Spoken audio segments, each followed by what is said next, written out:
Life is a roller coaster, just wanna fight it. Come on man, sing along. But anyway guys, this is what it's all about. Typical, mind me head son. This is link style to the max, you know, hump and hollow fairways, you know what's gonna happen. True style, you know, ball comes in, it can do whatever you like it to. Cool. Feel a bit seasickness or a bit of turbulence in the air, you know what I mean? We've got some airtime going on here. Anyway, that's what you call a fairway. You know, you could be in a region of hitting like a 4-iron or, you know, to a long iron, to a wood, to anything like that. And then you're going to come in and you've got these big, you know, humps like this. And now if you just come over it, this is the difference about links. You come over it and then you catch the downslope and it's like pings off. And then all of a sudden you've gained like 30, 40 yards and you're going in with nothing, absolutely nothing. But get it slightly wrong. Absolutely nowhere. It's just going to just puke over that hump like I feel right now.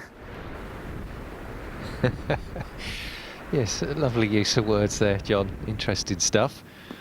But you shouldn't be feeling too sick after looking at a beautiful view like that. Classic East Coast Scottish links golf for you. And we've got a bit of a classic developing here, Ross. We've got a good tournament on our hands. Definitely. I mean, there's so many people who have a good opportunity here. The course itself is playing perfectly. This is how a true link should be playing. Should be fiery on the edges, with a little softness in the green so that you can get some sort of control. Now, Casquet, we talked about him posting a decent clubhouse score, but I'm afraid over the closing 2 holes, it's not happened for the Finn, and this back nine is brutal. But what sort of score are we looking at today, Ross, to be in contention? It's a tough call, isn't it? It is. I mean, just looking at our leaders now at 7, I think if you can get to 8 under par, that's the number that's going to get it. But it could be something as little as 6 by the end of the day. Wargar, what a season this man's had. We've been waiting and waiting for it to happen for George Wargar, and finally the wins have started to come. It's another solid display from him this week, and that'll keep his challenge for a Challenge Tour card well and truly up there. I think pretty much looking at that nice final round, 68, that's going to win him a few extra order of merit points. Chances are it's going to keep him at the #1 spot, and with 2 tournaments to go, I think he's got it. I think he's in the bag now. Yeah, I think that's a good call. Generally speaking, on the EuroPro, if you can bag yourself a couple of wins, then you really are in contention. Oh, well, great effort from Rue Botham, but not the birdie he was after. Kasky then just to finish off. Come on, it's been a good day. Don't spoil it all by the last couple of holes. Good stroke. Well done. Nice little pump. And how about that? Look at all that red on there. Really enjoyed that. Well played. Just that. Good luck for the rest of the season, mate. Yeah. There we go. Nice. Play. Hats off. Congratulations. Where did you end up? Gentlemen, you see. Yeah, absolutely. He's been a welcome addition to the tour this year, Yannick Kasquet. Hope we see more of him. 4 under at the moment for Gavins, another winner on the EuroPro. And another solid putt. That's been a good feature of his game today. And he needed that. That's for a bogey, unfortunately. So drops back to 3 under. Par from Rue Botham. Now he's a wily old campaigner, Paul McKechnie. Should know these fairways and greens fairly well.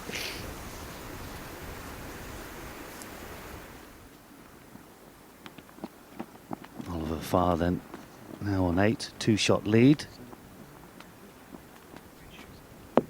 There we go, and he's just starting to enjoy himself now.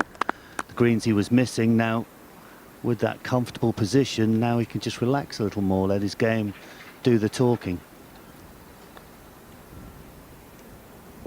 Yeah, good save from O'Brien.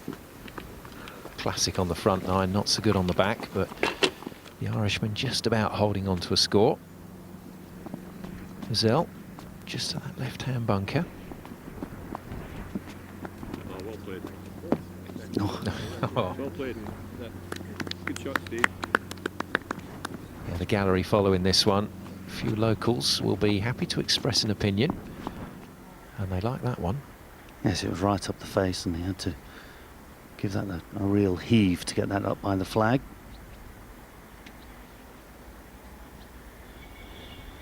McKechnie turned his attention to coaching in recent seasons, but as you can see, he still swings a club beautifully.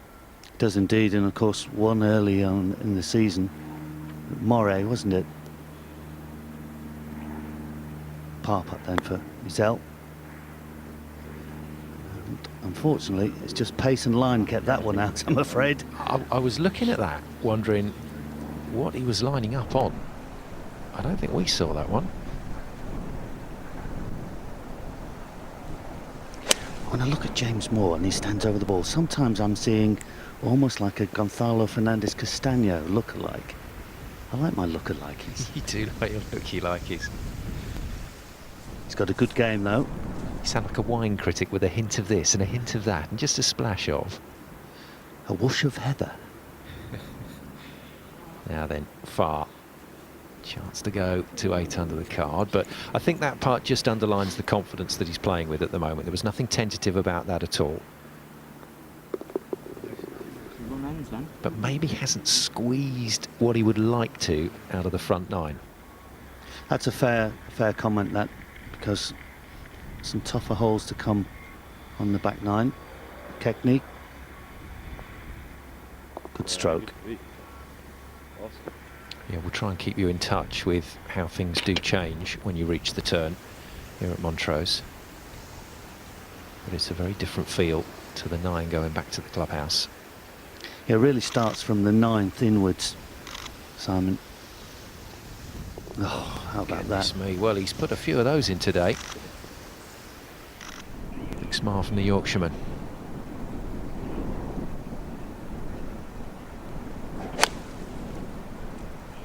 He's tried to get a lot of action on that ball, and I'm afraid instead of turning over, he's cut it very badly.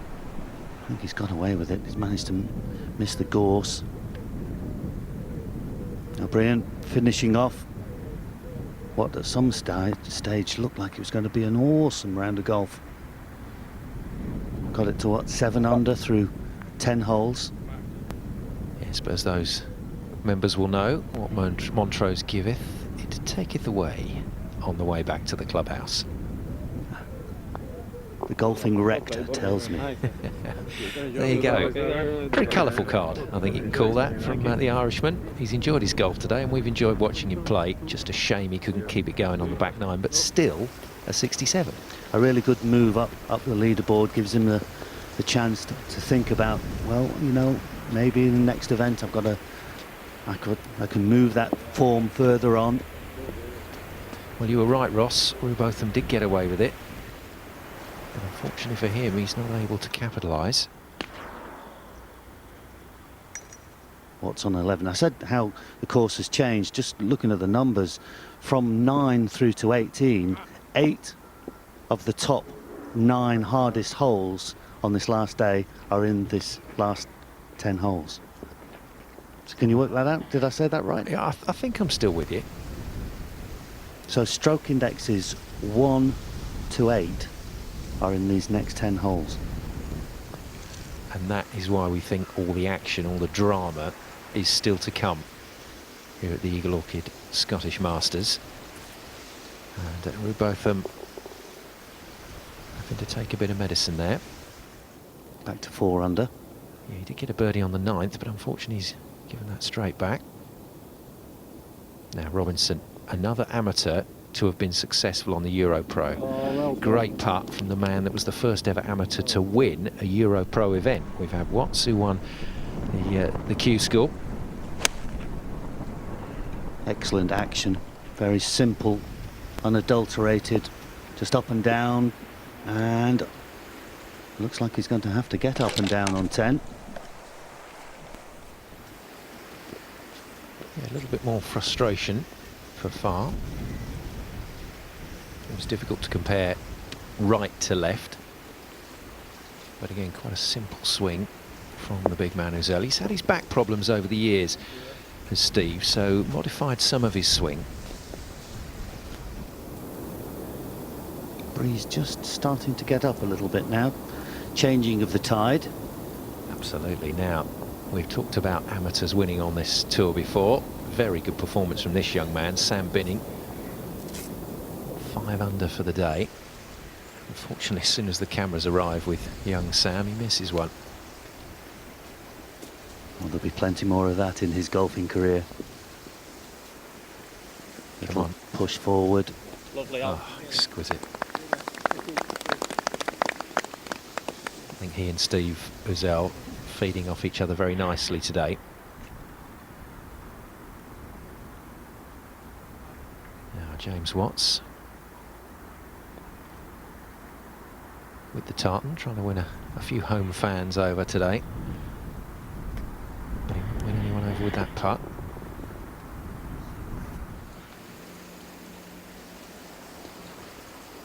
Moore made his part alongside Watts. Uzel, birdie putt after a drop shot on 9. Well done, well done. Well, he had to wait a time, didn't he, for a birdie putt to drop.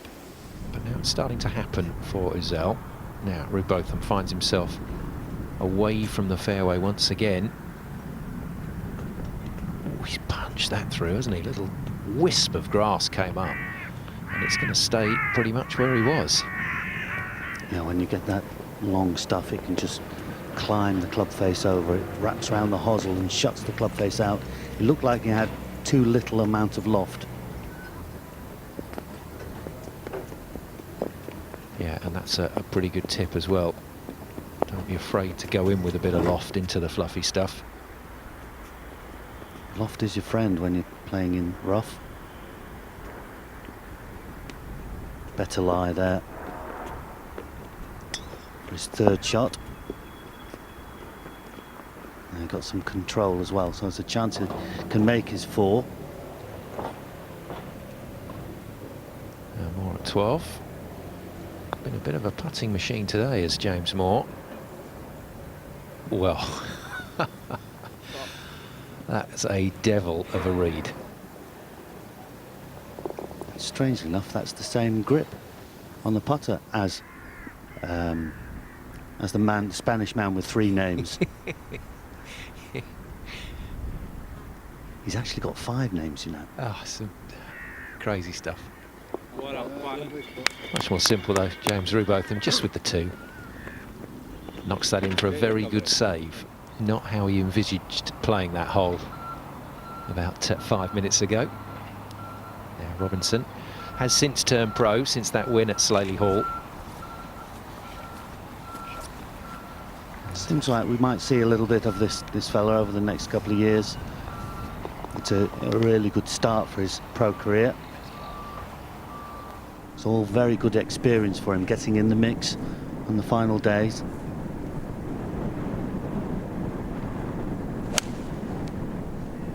Oh dear, never a good sign. Oh, that's even worse. The members might be going to find that one.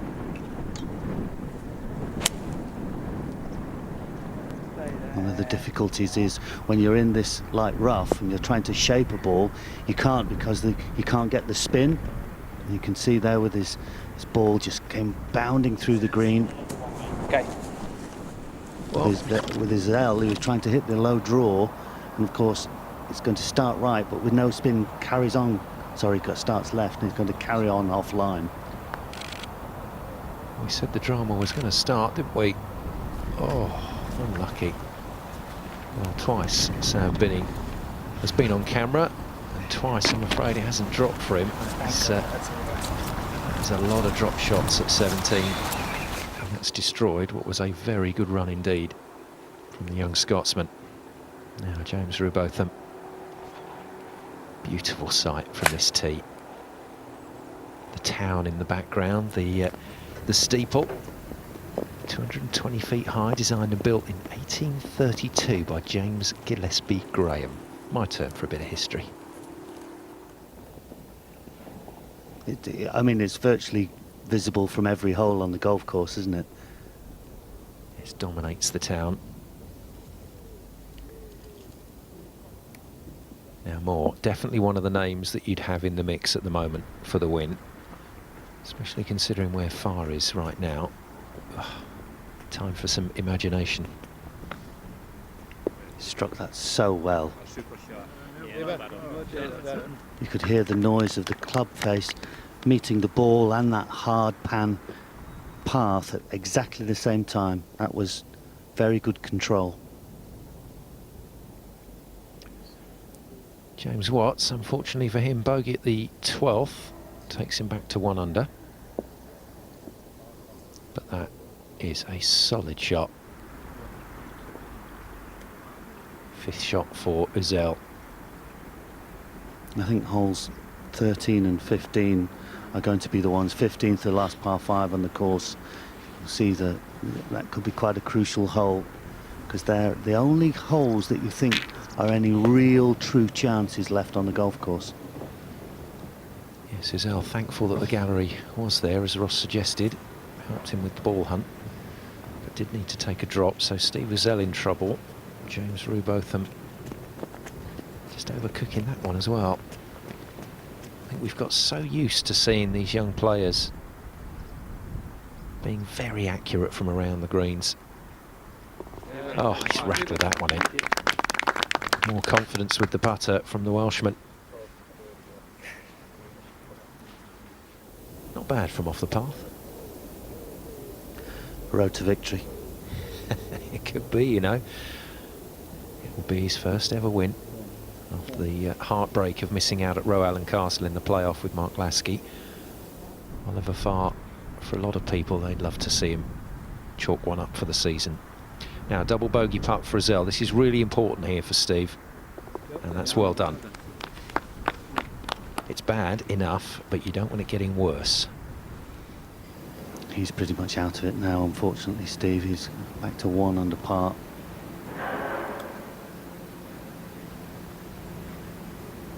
Get there, get there. No. Nothing worse than being short and online.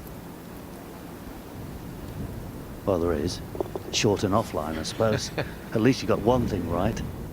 But you saw the frustration there for Rewbotham after that one. So birdie opportunity for Watts at 13.